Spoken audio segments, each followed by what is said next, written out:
ఇక conditions apply, రుణమాఫీపై సర్కారు ఆంక్షలు. ఇగో ఇది అసలు ముచ్చట. ఐటీ పేయర్స్ ప్రభుత్వ ఉద్యోగులుగా కట్. ఐటీ పేయర్స్ కి ప్రభుత్వ ఉద్యోగస్తులకి కట్ చేస్తారట. ఐటీ పేయర్స్ అంటే చాలా మంది ఉంటారు. మరి ఇక మంత్రులు, ఎమ్మెల్యేలు, ఎమ్మెల్సీలు, ఎంపీలు, మేయర్లు, జడ్పీ చైర్మన్లకు ఇది ఎట్లుండాలి తెలుసా? ఈ రుణమాఫీ కోసమే కాదు, ఈవెన్ రైతు బంధుకు కూడా ఉండాలి ఇట్లనే. ఇవన్నీ వీళ్ళందరూ కట్ చేయాలి.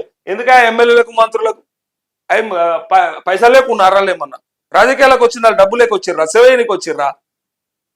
రాజ్యాంగ పదవుల్లో ఉన్న వారికి సైతం అర్హులైన రైతులకే సాయం అందేలా సర్కారు ప్లాన్.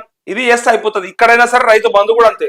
పిఎం కిసాన్ సమ్మాన్ తరహాలోనే ఎల్లుండి మంత్రివర్గ సమావేశం చర్చించి నిర్ణయం తీసుకునే అవకాశం అంటూ అసెంబ్లీ ఎన్నికల సమయంలో ఇచ్చిన 2 లక్షల రుణమాఫీ హామీని అమలు చేసేందుకు సర్కార్ కసరత్తు చేస్తుంది. ఆగస్టు 15లోగా దీన్ని పూర్తి చేసేందుకు చర్యలు చేపట్టింది. కానీ అమలులో షరతులు విధించాలని భావిస్తున్నట్టు సమాచారం. దీనిని కేవలం అర్హులైన రైతులకు మాత్రమే వర్తింపజేయాలని ఆలోచిస్తున్నట్లు